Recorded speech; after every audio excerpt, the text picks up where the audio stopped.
ಕರುಣಿಸು ಎಂಬುದು ಕೂಗುವಾಗ ಸ್ವಾಮಿ ತಟ್ಟನೆ ಕೂಗನ್ನು ಕೇಳಿ ಸ್ವಾಮಿ ದೇವ ದೃಷ್ಟಿಯನ್ನು ಕೊಟ್ಟಾತನೇ ನಿಮಗೆ ಸ್ತೋತ್ರ ಸ್ವಾಮಿ. ನಮಗೋಸ್ಕರವಾಗಿ ಕಲ್ವಾರಿ ಕ್ರೂಜೆಯಲ್ಲಿ ಪ್ರಾಣ ಕೊಟ್ಟಾತನೇ ನಿಮಗೆ ಸ್ತೋತ್ರ ಸ್ವಾಮಿ. ನಮಗೋಸ್ಕರ ಮೃತ್ಯುಂಜಯನಾಗೆದ್ದು ಬಂದಿರುವಂತ ದೇವರೇ ನಿಮಗೆ ಸ್ತೋತ್ರ ಸ್ವಾಮಿ. ನೀನು ನನ್ನಲ್ಲಿಯೂ ನನ್ನ ಮಾತುಗಳು ನಿನ್ನಲ್ಲಿ ನೆಲೆಗೊಂಡಿರುವುದಾದರೆ ಮಗನೇ ಮಗನೇ ನೀನೇನಾದ್ರೂ ಬೇಡಿಕೊ ನಾನು ನೆರವೇರಿಸುತ್ತೇನೆ ಎಂಬುದ ವಾಗ್ದಾನ ಕೊಟ್ಟ ದೇವರೇ ನಿಮಗೆ ಸ್ತೋತ್ರ ಸ್ತೋತ್ರ ಸ್ವಾಮಿ.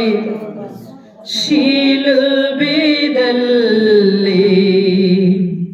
ನಿನ್ನ ಪ್ರೀತಿ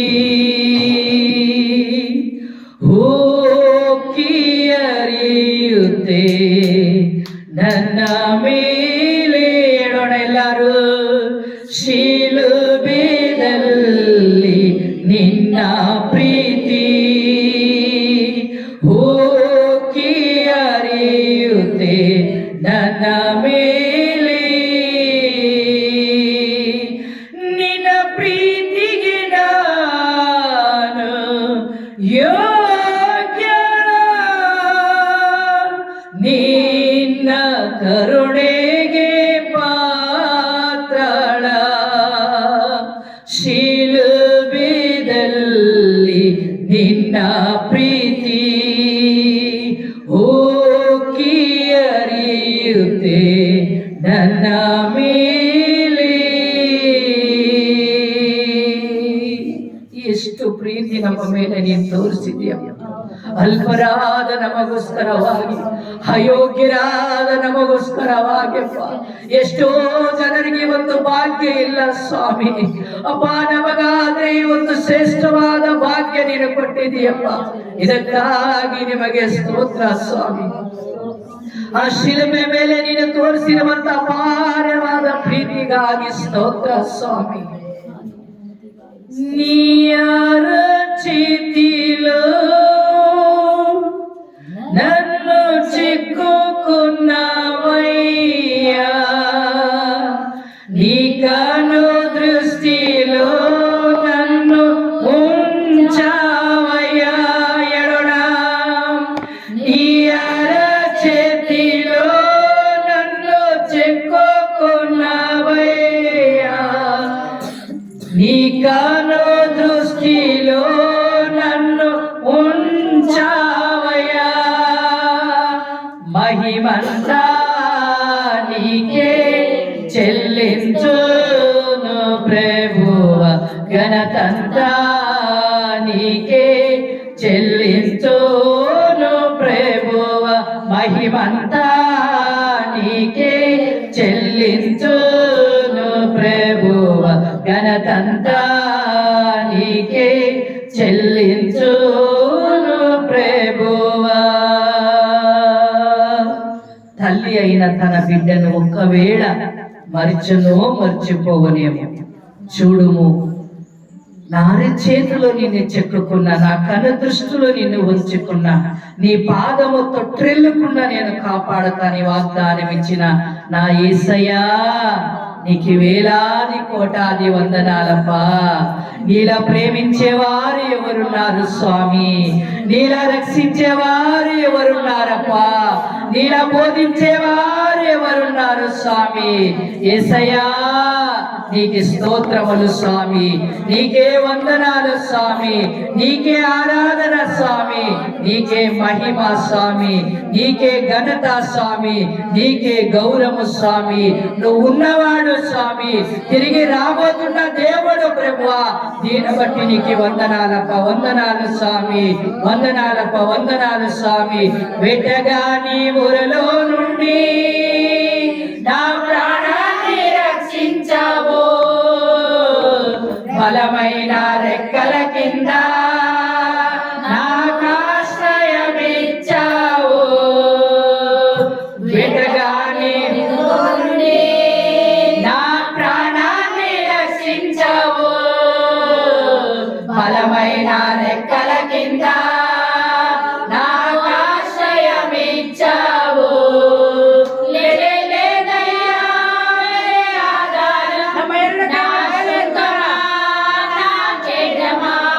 Yeah.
ಅಯ್ಯ ಅಪ್ಪ, ನಿಮಗೆ ಸ್ತೋತ್ರಪ್ಪ. ನನ್ನ ತಂದೆ, ನನ್ನ ರಕ್ಷಕನೇ, ನನ್ನ ವಿಮೋಚಕನೇ, ನಿನಗೆ ಸ್ತೋತ್ರಪ್ಪ. ಆರಾಧನೆಯಲ್ಲಿ ಸ್ವಾಮಿ ಪಾಲುಗಾರರಾಗಿರುವ ನಿನ್ನ ಮಕ್ಕಳ ಮೇಲೆ ಸ್ವಾಮಿ ನಿನ್ನ ಪ್ರಸನ್ನತೆ ನೀನನ್ನು ಗ್ರಹಿಸಿದಕ್ಕಾಗಿ ನಿಮಗೆ ಸ್ತೋತ್ರಪ್ಪ. ಅಪ್ಪ ಅಪ್ಪ ಅಪ್ಪ ಎಂಬುದು ಕೂಗುವಾಗ ಸ್ವಾಮಿ ನಿನ್ನ ಮನ ಮರುಗುವ ದೇವರಲ್ಲವೇ ಸ್ವಾಮಿ, ಏನು ಕಣ್ಣೀರು ಒರೆಸುವ ದೇವರಲ್ಲವೇ ಸ್ವಾಮಿ. ಆರಾಧನೆಯಲ್ಲಿ ಬಿಚ್ಚದಂತ ಗಟ್ಟಿಗಳು ಒಂದು ಇಲ್ಲ ಸ್ವಾಮಿ. ಆರಾಧನೆಯಲ್ಲಿ ಬಿಡುಗಡೆ ಸ್ವಾಮಿ, ಆರಾಧನೆಯಲ್ಲಿ ಸ್ವಸ್ಥತೆ ಸ್ವಾಮಿ, ಆರಾಧನೆಯಲ್ಲಿ ಸೌಖ್ಯವು ಸಮಾಧಾನವು ಸ್ವಾಮಿ. ನಿಮಗೆ ಸ್ತೋತ್ರಪ್ಪ. ಹೃದಯದ ಭಾರ ಕರ್ತದೆ, ಹೃದಯದ ತೌಕ ಸ್ವಾಮಿ, ಹೃದಯದ ಸಂಕಟ ಸ್ವಾಮಿ, ಎಲ್ಲವನ್ನು ತಿಳಿದಾತನೇ ನಿನಗೆ ಸ್ತೋತ್ರಪ್ಪ. ನಿಮಗೆ ಸ್ತೋತ್ರ, ನಿಮಗೆ ಆರಾಧನೆ ಸ್ವಾಮಿ, ನಿಮಗೆ ಘನಮಾನ ಮಹಿಮೆಗಳು ನಾವು ಸಲ್ಲಿಸುತ್ತಪ್ಪ. ಅಪ್ಪ ಅಪ್ಪ, ನಮಗೆ ಭಾಗ್ಯ ನೀನು ಕೊಟ್ಟಿದೆಯಲ್ಲಪ್ಪ. ಸೇರಿ ಬಂದಿರುವ ಮಕ್ಕಳಿಗೆಲ್ಲರಿಗೂ ನೀನು ಕೊಟ್ಟಿದೆಯಪ್ಪ. ಇವತ್ತು ಅನೇಕರು ಮಳೆ ಎಂಬುದು ನಿಂತು ಹೋದರು ಸ್ವಾಮಿ. ಇಷ್ಟು ಮಕ್ಕಳು ನೀನು ನಡೆಸಿದೀಯಪ್ಪ, ನಿನಗೆ ಸ್ತೋತ್ರ ಸ್ವಾಮಿ. ನಿನಗೆ ಚಿರಋಣಿಯಾಗಿ ಸ್ವಾಮಿ, ಉಸಿರಿರುವ ದಿನವೆಲ್ಲ ನಿನಗೆ ಚಿರಋಣಿಯಾಗಿ ನಾವು ಜೀವಿಸುತ್ತೀವಪ್ಪ. ಆರಿಸಿ ತೆಗೆದುಕೊಂಡಿರುವರು ಬಹಳ ಜನ ಸ್ವಾಮಿ, ಹಾಯಲ್ಪಟ್ಟಿರುವರು ಸ್ವಲ್ಪ ಜನಪ್ಪ. ಇವತ್ತು ಈ ಮಕ್ಕಳನ್ನು ನೀನು ಹಾಯಿಕೊಂಡಿರುವುದಕ್ಕಾಗಿ ಸ್ವಾಮಿ, ನೀನು ಆರಿಸಿ ತೆಗೆದುಕೊಂಡಿರುವ ಗುಂಪಿನಲ್ಲಿ ನೀನು ಹಾಯಿಕೊಂಡಿರುವುದಕ್ಕಾಗಿ ನಿಮಗೆ ನಿಮಗೆ ವಂದನೆಪ್ಪ. ಮುಂದಿನ ಭಾಗವನ್ನು ನಿಮ್ಮ ಕರಗಳಲ್ಲಿ ಒಪ್ಪಿಸುತ್ತಾ ಇದ್ದೀನಪ್ಪ. ಅಪ್ಪ, ನಿನ್ನ ದಾಸನೊಟ್ಟಿಗೆ ನೀನು ಮಾತನಾಡಪ್ಪ. ಇವತ್ತು ನನಗಾಗಿ ನಮಗಾಗಿ ಏನು ಮಾತನಾಡುತ್ತೀಯೋ ಸ್ವಾಮಿ, ನಾವು ಕೇಳಬೇಕಪ್ಪ. ಕ್ರಮ ತಪ್ಪದ ಹಾಗೆ ಸಭೆಗೆ ಬಂದು ನಿಮ್ಮನ್ನು ಕೊಂಡಾಡುವಂತೆ, ಈ ಎಲ್ಲಾ ಭಾಗಗಳಲ್ಲಿ ನಾವು ಪಾಲುಗಾರರಾಗುವಂತೆ ಸ್ವಾಮಿ ನೀನೇ ಸಹಾಯ ಮಾಡಿ ಆಶೀರ್ವಾದ ಮಾಡು ಸ್ವಾಮಿ. ಘನಮಾನ ಮಹಿಮೆಗಳು ಸಲ್ಲಿಸುತ್ತಾ ಯೇಸುವಿನ ನಾಮದಲ್ಲಿ ಯಾವ ದುಷ್ಟನ ಕಣ್ಣು, ಸೈತಾನನ ಕಣ್ಣು ಸಭೆ ಮೇಲೆ, ಮಕ್ಕಳ ಮೇಲೆ ಬೀಳಿಸದ ಹಾಗೆ ನಿಮ್ಮ ರಕ್ತ ಕೋಟೆ ಒಳಗೆ ನೀನು ಕಾಪಾಡು ಸ್ವಾಮಿ ಎಂಬುದು ಯೇಸುವಿನ ನಾಮದಲ್ಲಿ ಸಮರ್ಪಿಸಿ ಬೇಡವಲ್ಲಿದ್ದೀರಿ ತಂದೆ. ಆಮೆನ್.